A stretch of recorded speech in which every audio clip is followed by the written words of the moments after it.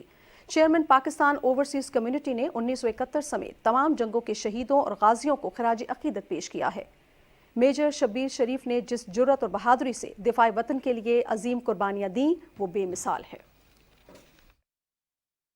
آج یہ ملک صحیح سلامت قائم و دائم ہے، یہ صرف اس کے پیچھے اگر کوئی لازوال قربانیوں کی داستان ہے تو وہ پاک فوج کے وہ نوجوان جو اپنی جانوں کی پرواہ نہ کرتے ہوئے بارڈرز کے اوپر کھڑے ہیں۔ پوری دنیا میں اگر دہشت گردی کے خلاف کسی فوج نے جنگ جیتی ہے تو وہ پاک آرمی نے، اور کل کے ہونے والے واقعے کی جس میں 23 جوان شہید ہوئے ہیں، ہم پرزور مذمت کرتے ہیں اور ہم کسی بھی ایسے دہشت گرد کارروائی جو اس ملک کے خلاف، اس فوج کے خلاف، ہمارے اداروں کے خلاف ہو، ہم اس کی بھرپور مذمت کرتے ہیں۔ اور بالکل پاکستان کے نام کے ساتھ ہمارا نام جڑا ہوا ہے۔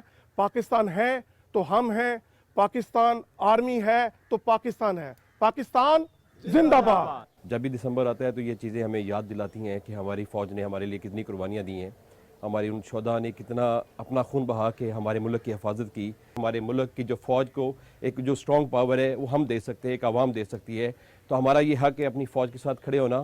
میں ایک ماں ہوں، ایک بیٹی ہوں، اور میرے ساتھ کھڑی یہ مائیں بہنیں، ہم اپنے تمام پاک فوج کو آج سلوٹ کرنا چاہتی ہیں، ان شہداء کو اور ان ماؤں کو خاص طور پہ جنہوں نے اپنے لختے جگر اس وطن کی خاطر اور ہمارے بچوں کی حفاظت کے لیے قربان کیے ہیں۔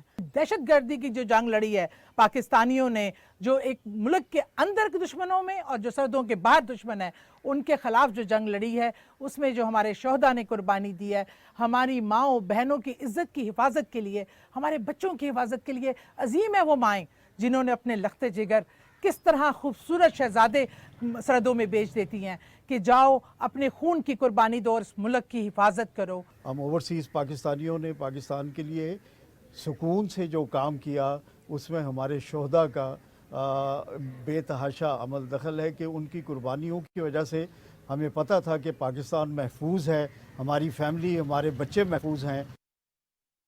1971 کی جنگ کی کہانی غازیوں کی زبانی۔ 1971 کی جنگ میں بھارتی تربیت یافتہ دہشت گرد تنظیم مکتی باہنی نے مشرقی پاکستان میں بے گناہ پاکستانیوں کا قتل عام کیا۔ پاکستان پر انسانی حقوق کی خلاف ورزی کے جھوٹے، بن گھڑت اور بے بنیاد الزامات لگائے۔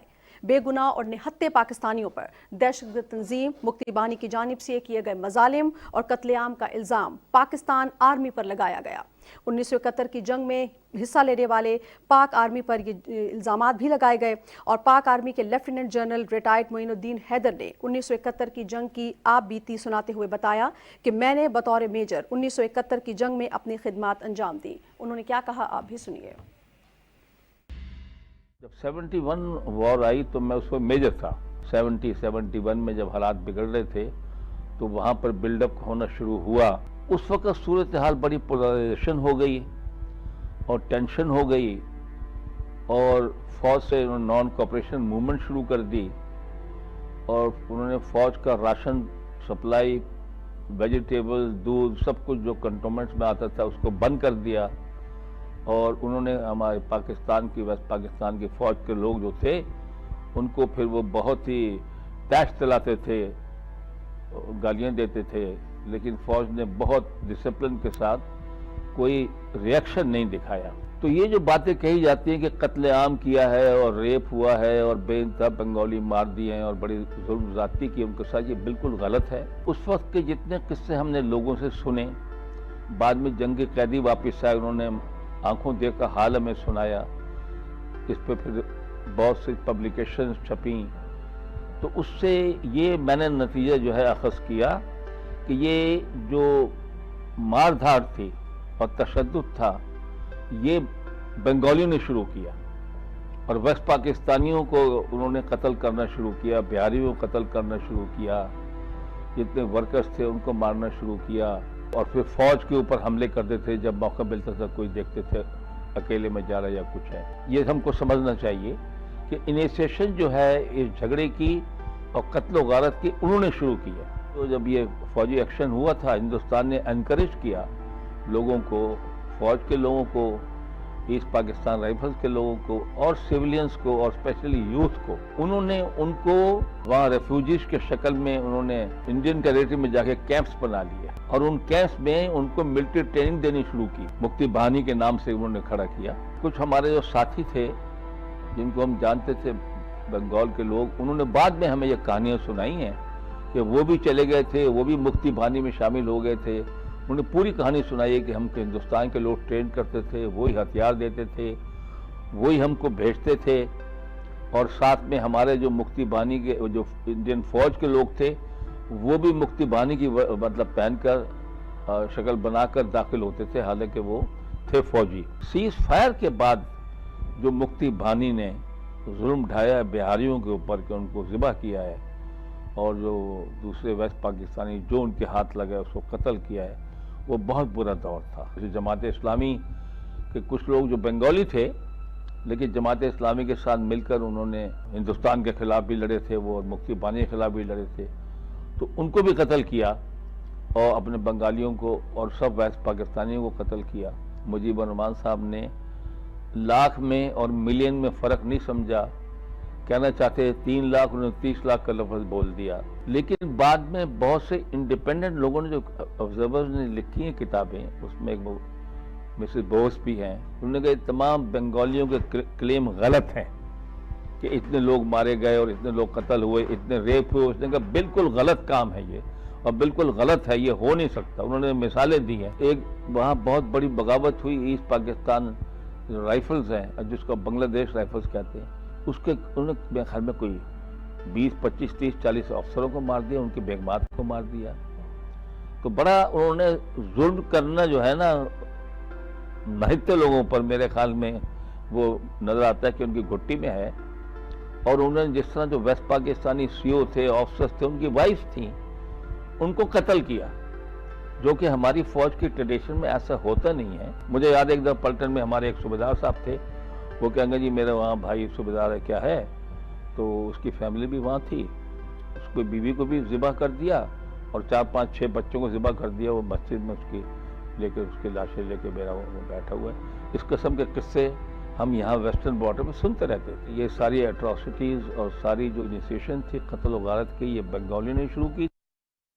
اور مقبوضہ جموں کشمیر میں نئی دہلی کے زیر کنٹرول ریاستی تحقیقاتی ایجنسی نے متعدد مقامات پر چھاپے مارے ہیں. KMS کے مطابق SIA کے اہلکاروں نے اسلام آباد اور کلگام اضلاع میں حریت رہنماؤں اور کارکنوں کے گھروں پر چھاپے مارے. انہوں نے مکینوں کو ہراساں کیا اور موبائل فون، کمپیوٹر، لیپ ٹاپ، بینکوں اور جائیدادوں کی دستاویزات ضبط کر لی. کل جماعتی حریت کانفرنس کے ترجمان نے سری نگر میں ایک بیان میں بھارت کے بدنام زمانہ تحقیقاتی ادارے NIA اور ریاستی تحقیقاتی ادارے SIA کی طرف سے گھروں پر چھاپے مارنے اور مکینوں کو ہراساں کرنے کی مذمت کی. حریت کانفرنس نے عالمی برادری پر زور دیا کہ وہ کشمیری عوام کی مشکلات کو ختم کرانے کے لیے تنازع کشمیر کو حل کرے. کل جماعتی حریت کانفرنس آزاد جموں کشمیر شاہ کے کنوینر محمود احمد ساغر نے ایک خط میں اقوام متحدہ کے سربراہ اور سلامتی کونسل کے مستقل ارکان کی توجہ بھارتی سپریم کورٹ کے فیصلے کی طرف مبذول کرائی جو اقوام متحدہ کی سلامتی کونسل کی قراردادوں سے متصادم ہے۔ یہاں آپ کو آگاہ کریں کہ لاہور الیکٹرک سپلائی کمپنی کی جانب سے بجلی چوروں کے خلاف آپریشن جاری ہے۔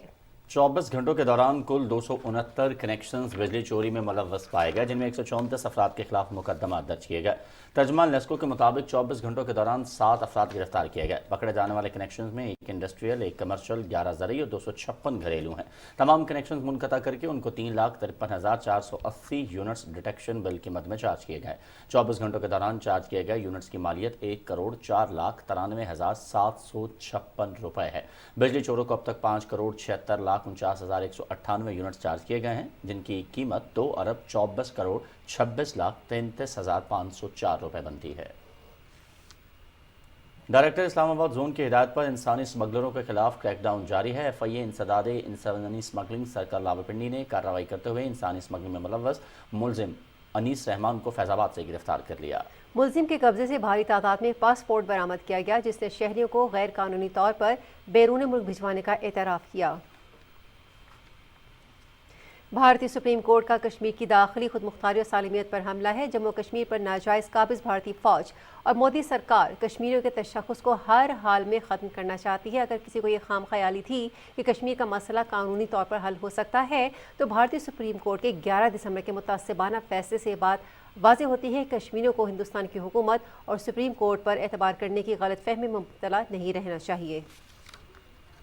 جموں کشمیر کے لوگوں کے لیے بڑی بدقسمتی ہے، کیونکہ ہمیں امید تھی کہ ہمیں جموں کشمیر کے لوگوں کو انصاف ملے۔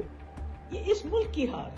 آج 370 کو عارضی کہتے ہوئے انہوں نے ملک کو کمزور کر دیا، تو آج 370 کو عارضی کہتے ہوئے آپ نے جموں کشمیر کا جو رشتہ ہے اس کو عارضی قرار دے کے اس کو توڑ دیا۔ جو ہاتھ آپ سے ملا تھا امیدوں کے ساتھ 1947 میں، آج آپ نے اس ہاتھ کو زخمی کر دیا۔ ہم معذرت خواہ ہیں جموں کشمیر کے لوگوں کے ساتھ، لداخ کے لوگوں کے ساتھ۔ ہم یہ قبول کرتے ہیں کہ آج ہم سپریم کورٹ میں جموں کشمیر لداخ کے لوگوں کے لیے انصاف حاصل نہیں کر سکے، لیکن ہم اپنی کوششیں بند نہیں کریں گے۔ جو یونانیمس ججمنٹ تھی، یہ سن کر بہت نراشا ہوئی، بہت افسوس ہوا۔ اس سے میرے خیال میں جموں کشمیر کے سبھی لوگ، چاہے وہ کشمیر کے ہوں یا جموں صوبہ کے، وہ خوش نہیں ہیں کہ اب یہ تو لیجیٹمائز ہو چکا ہے کورٹ سے، تو کل بی جے پی کو کوئی نہیں روک سکے گا چنئی، کولکتہ، حیدرآباد اور ممبئی کو یو ٹی بنانے کے لیے۔ پوچھیے جموں کشمیر پولیس والوں سے وہ جھوٹ کیوں بولتے ہیں۔ آپ لوگ پہلے سچ رپورٹ کریے، پھر مجھ سے سوال کریے۔ یہ کھڑے ہیں سارے یہاں جنہوں نے مجھے بند کر کے رکھا ہوا ہے، پوچھیے ایل جی صاحب سے میڈیا پہ آ کے انہوں نے دنیا کو جھوٹ کیوں بولا۔ جو حرکت مرکزی سرکار نے پارلیمنٹ کے اندر ناجائز، غیر قانونی، غیر آئینی کی، اس کو جو جائز قرار دیا گیا، وہ جموں کشمیر کے لیے ہی نہیں بلکہ آئیڈیا آف انڈیا، ہندوستان کے تصور کے لیے ایک سزائے موت کی خبر سے کم نہیں ہے۔ مودی سرکار نے آزادی صحافت پر ایک اور حملہ کیا ہے۔ بھارتی جریدے سمانا کے ایگزیکٹو ایڈیٹر سنجے راوت پر مودی کے خلاف خبر چھاپنے پر مقدمہ درج کیا گیا ہے۔ سنجے راوت نے گزشتہ روز مودی سرکار کی پالیسیوں پر تنقید کی تھی۔ سنجے راوت نے مودی سرکار کا الیکٹرانک ووٹنگ مشینوں کے ذریعے انتخابی عمل مشکوک قرار دیا تھا۔ انہوں نے کہا کہ بی جے پی نے اس ووٹنگ مشین کے ذریعے 2018 کے مدھیہ پردیش انتخابات میں دھاندلی کے ذریعے کامیابی سمیٹی۔ سنجے پر مقدمہ بھارتی پینل کوڈ کے سیکشن A505-2153 کے تحت عمرکھید مہاراشٹرا پولیس اسٹیشن میں درج ہوا ہے۔ گزشتہ روز واشنگٹن پوسٹ نے مودی سرکار کی خود کی تشویق کے لیے خفیہ آپریشن کرنے والی تنظیموں کو بے نقاب کیا تھا۔ جنوری 2023 میں ایلن مسک نے دعویٰ کیا تھا کہ مودی سرکار نے ٹویٹر کو مودی مخالف ٹویٹس ہٹانے کے لیے دباؤ ڈالا۔ فروری 2023 میں مودی مخالف ڈاکومنٹری نشر کرنے پر BBC کے دفاتر پر چھاپے مارے گئے۔ رواں سال مارچ میں مودی پر تنقید کرنے پر کانگریس رہنما راہل گاندھی کی پارلیمنٹ کی رکنیت معطل کر دی گئی تھی۔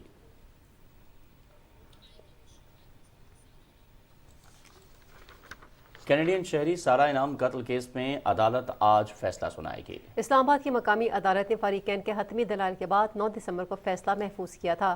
فیصلہ اسلام آباد کی مقامی عدالت کے جج ناصر جاوید رانا سنائیں گے۔ ملزم شاہنواز امیر پر 23 ستمبر 2022 کو سارا انعام کو قتل کرنے کا الزام ہے۔ ملزم سینئر صحافی ایاز امیر کے بیٹے ہیں۔ ملزم کی والدہ سمینہ مقدمے میں شریک ملزمہ ہیں۔ اس کیس میں پہلے جج عطا ربانی تھے، جنہوں نے ایسی ہی نوعیت کے ایک اور مقدمے نون مقدم قتل کیس میں فیصلہ سنایا تھا۔ ملتان کے cantt public school and college کے پرنسپل بینش سعید نے بیسٹ ایشین پرنسپل کا ایوارڈ جیت لیا ہے۔ بینش سعید نے اپنا ایوارڈ وطن کے شہیدوں، غازیوں اور دہشت گردی سے متاثرہ علاقوں میں تعلیم فراہم کرنے والی خواتین اساتذہ کے نام کیا ہے۔ شراز دورانی کی رپورٹ دیکھیے۔ تھائی لینڈ کے دارالحکومت بینکاک میں ایشیا ایجوکیشن کنکلیو کے زیر اہتمام بیسٹ ایشین پرنسپل کی کیٹیگری میں ایشیا کے 15 ممالک سے 2085 مرد و خواتین پرنسپلز نے مقابلے میں شرکت کی۔ دوسرے مرحلے میں 275 شارٹ لسٹڈ امیدواروں میں سے cantt public school and college Multan کی خاتون پرنسپل بینش سعید کو online teaching, master training, coaching, تربیتی کورسز اور ایڈمنسٹریٹو اصلاحات میں ممتاز حیثیت کی بنیاد پر فاتح قرار دیا گیا۔ Currently serving as the principal at Khan Public School and College in Multan, Pakistan.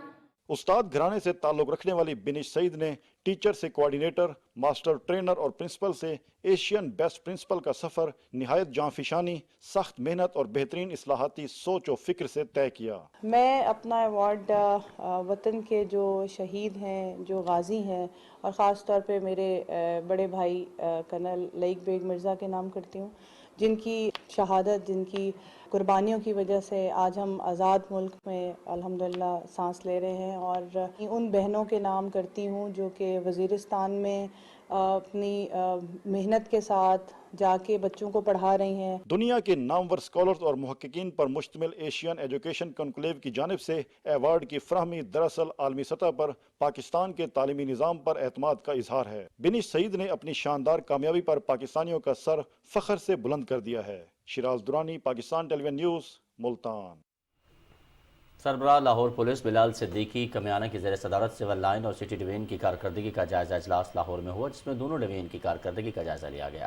سی سی پی او لاہور نے کہا کہ 15 کی کالز پر پولیس کی بروقت کارروائی کی بدولت صوبائی دارالحکومت میں جرائم کی شرح میں کمی واقع ہوئی ہے۔ انہوں نے کہا کہ لاہور پولیس کے مؤثر اقدامات کی بدولت پراپرٹی کرائم، ڈکیتی، چوری اور نقب زنی کی وارداتوں میں واضح کمی آئی ہے۔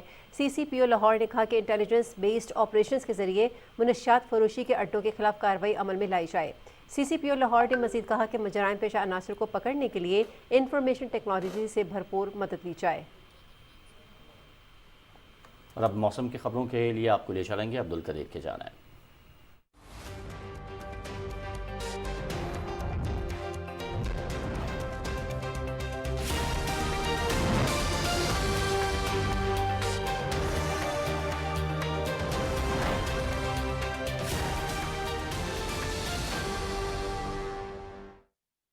السلام علیکم، خبر نامے میں ویدر اپڈیٹ لیے میں آپ کے ساتھ عبدالقدیر۔ ناظرین، محکمہ موسمیات کے مطابق آئندہ 12 گھنٹے کے دوران ملک کے بیشتر میدانی علاقوں میں موسم سرد اور خشک، جبکہ شمالی اضلاع میں شدید سرد اور مطلع جزوی طور پر ابر آلود رہے گا۔ پنجاب، خیبر پختونخوا کے میدانی علاقوں اور بالائی سندھ میں اسموگ اور پنجاب کے بعض میدانی علاقوں میں شدید دھند چھائے رہنے کا امکان ہے۔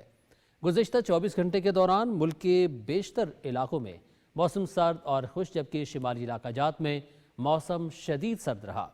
اور اب بات کریں گے آج ریکارڈ کیے گئے کم سے کم درجہ حرارت کی۔ تو سب سے پہلے لیہ کی بات کریں گے، جہاں پہ کم سے کم درجہ حرارت -12 ڈگری سینٹی گریڈ ریکارڈ کیا گیا۔ سکردو میں -7، کالام میں -5، دیر اور کوئٹہ میں -3 ڈگری سینٹی گریڈ ریکارڈ کیا گیا۔ یہ تھی اب تک کی موسم کی صورتحال۔